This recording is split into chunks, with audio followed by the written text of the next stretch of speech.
karag-karag, welcome back to my vlog. Sa magandang gabi sa inyong lahat mula dito sa Lasak City. Nawala ako sa chismisan sa mundo ng beauty pageant kasi mga karag-karag, ang daming ganap dito sa Lasak City.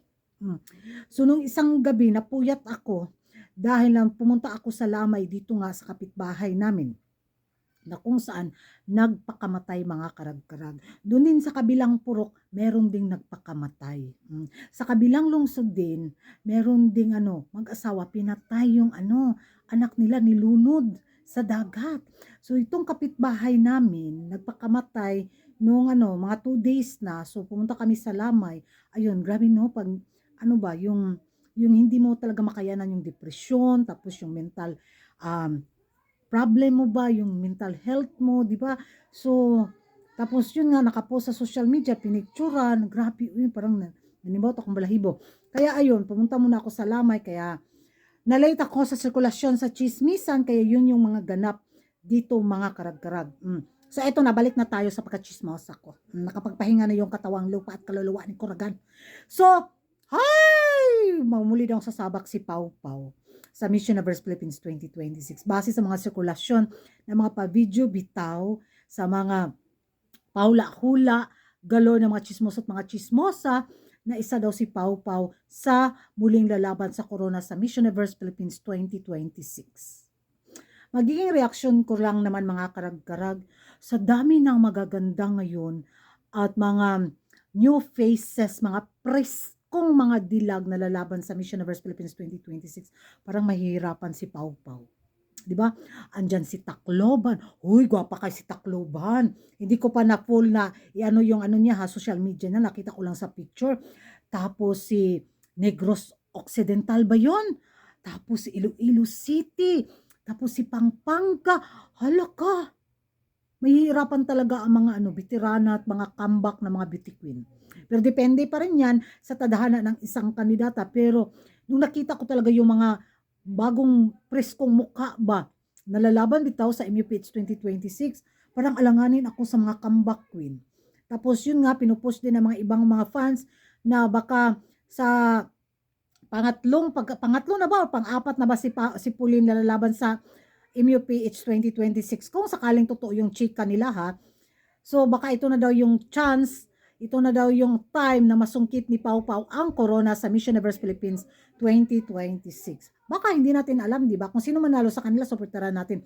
Pero mas excited ako sa laban sa pan-national pageant kaysa Miss Universe 2026. Mas maganda yung bakbakan, bardagulan ng mga kandidata ngayon sa MUPH 2026. Base sa mga bitaw, nakapost na mga picture na mga baguhang mukha. Tapos isa din sa mga pinupost nila ngayon si Winwin Marquez. Kasi daw baka sa Puerto Rico gagawin ang Miss Universe 2026, pasok daw yung beauty ni Winwin Marquez sa mga Latina.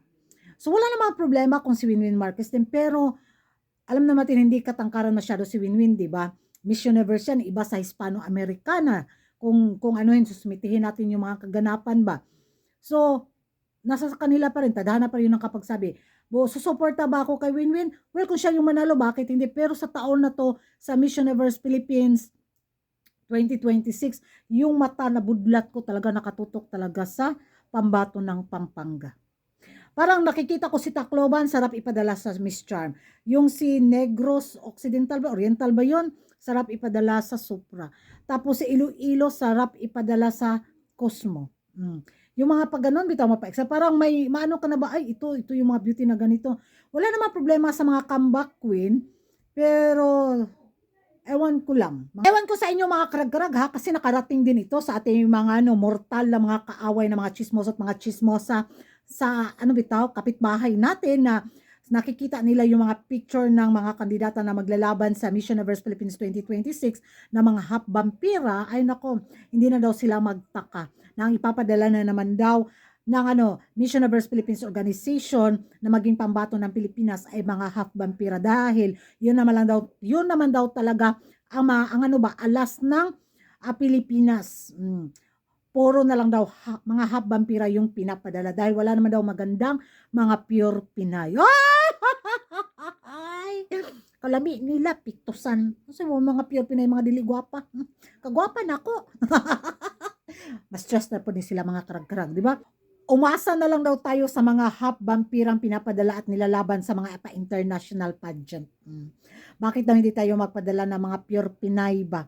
Dahil kung magpadala daw tayo ng mga pure Pinay, tiyak, ligwak, ganun daw talaga tayo sa corona. Hindi daw katulad nila na puro daw mga pure vampira yung pinapadala nila. O say pure vampira, oy. Yung ano nila nakapasok sa top 10 sa Miss Universe nung naging kalaban ni Gasini Ganados. Sabi, pure dito, pure vampira dito. Sino ngayon? Yung kandidata nila nakapasok sa highest placement sa Miss Universe, yung putupod ba, katong mubo. Tapos, sino pa yung pinapadala nila sa Miss Universe?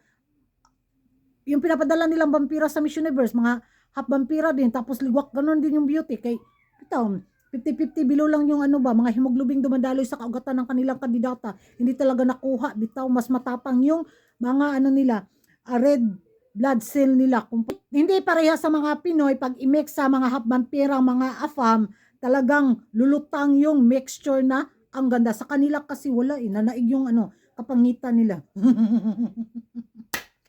So yun, mas stress na naman yung mga baga at bagol-bagol nila mga karag-karag dahil ang gaganda na mga bagong mukhang maglalaban sa corona sa Miss Universe Philippines 2026. Mapaisip na naman yung sirkulasyon ng cell membrane nila. Sino na naman yung itatapat natin? Hindi na maubusan ang pins. Ay, pastilan. Excited ako mga karag-karag pero yung mata talaga at yung kilig factor ko nasa pambato ng Pampanga. Abang na lang tayo kung sino pa yung magpa-reveal ng kanila mga gender na sasabak sa Miss Universe Philippines 2026. So, excited ba kayo? Nako, kung excited kayo, comment down below. Sa tingin nyo mga karag-karag, malakas kaya ang laban ni Pauline at saka ni Winwin Marquez kung sakaling babalik sila sa Miss Universe 2026? Ano yung advantage nila laban sa mga new faces na mga kandidata sa taon na to? Thank you for watching mga karag-karag. Kung hindi ka pa nakapag-subscribe sa YouTube channel ko, don't forget to like and subscribe Karagan-Karag and hit the notification bell para update kayo sa mga latest kaganapan at late na intriga sa mundo ng beauty pageant. And thank you for watching. See you in my next vlog. Bye-bye. Puti aban ako filter. Mura naman ko aning nahimo og kalag na bitaw nga. Pagkaputi adjug filter. Laban ay kimagwapar betag natay filter. Filter is life. Diha na mo.